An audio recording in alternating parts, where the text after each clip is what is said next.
I've always been a skeptic. Ghosts, demons, the supernatural, it all seemed like stories crafted to keep people in line or entertain around a campfire. That changed one night in my sophomore year of college, a night I've never fully recovered from.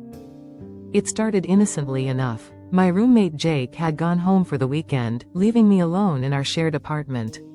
I was relishing the quiet, a rare moment to catch up on studying. Around 11 p.m., I finally shut my laptop and prepared for bed. As I turned off the lights, an uneasy stillness settled over the apartment. The usual hum of the fridge, the occasional creak of the building settling, even the distant sounds of passing cars, everything felt muted. I chalked it up to exhaustion and climbed into bed. Sometime after midnight, I woke up to a faint sound. It was rhythmic, almost like someone dragging something heavy across the wooden floor of the living room. At first, I thought Jake might have come back early, but I hadn't heard the door unlocked. Curiosity overrode fear, and I decided to check.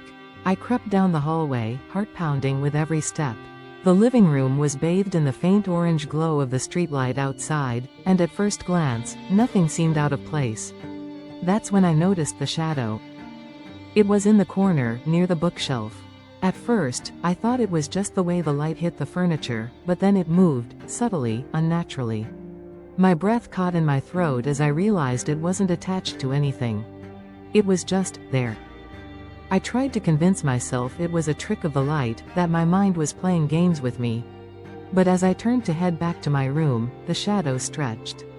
It elongated across the floor, reaching for me like some dark, viscous liquid.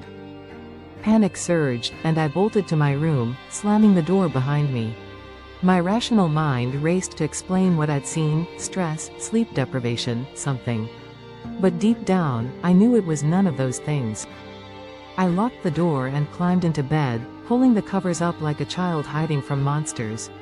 Minutes passed. The apartment was silent again. Just when I started to convince myself it was over, I heard a faint tap. It came from the door. I froze, straining to listen. Tap, tap, tap. Each knock was slow and deliberate, like whoever, or whatever, was on the other side knew I was there.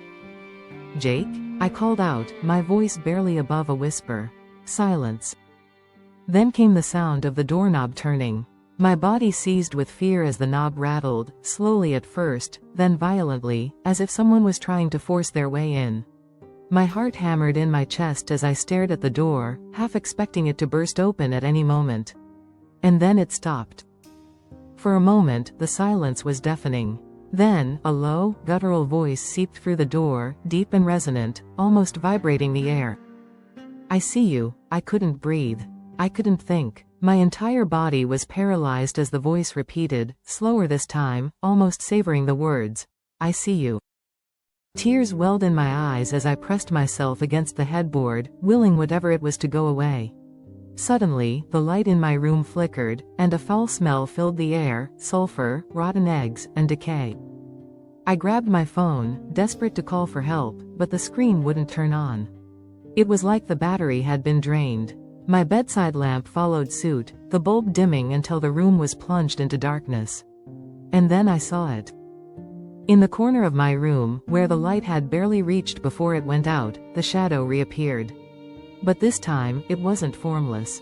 It had a shape, tall, impossibly thin, with limbs that seemed too long for its body. Its eyes glowed faintly red, piercing the darkness.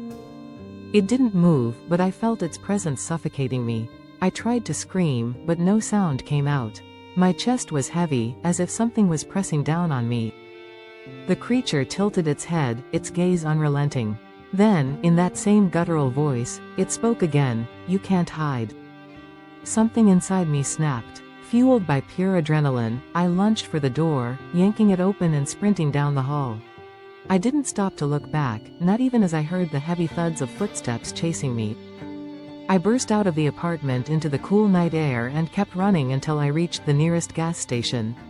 The cashier must have thought I was insane, standing there panting, barefoot, and rambling about shadows and voices. I called a friend to pick me up and stayed at their place that night. When I returned to the apartment the next day, everything seemed normal. The shadow was gone, the air was clean, and even my phone turned on like nothing had happened. But I know what I saw. To this day, I don't sleep without a light on. Every creak, every shadow, every flicker of the bulb sends my heart racing. I don't know what it was or why it chose me, but one thing is certain: skepticism doesn't protect you from the things lurking in the dark.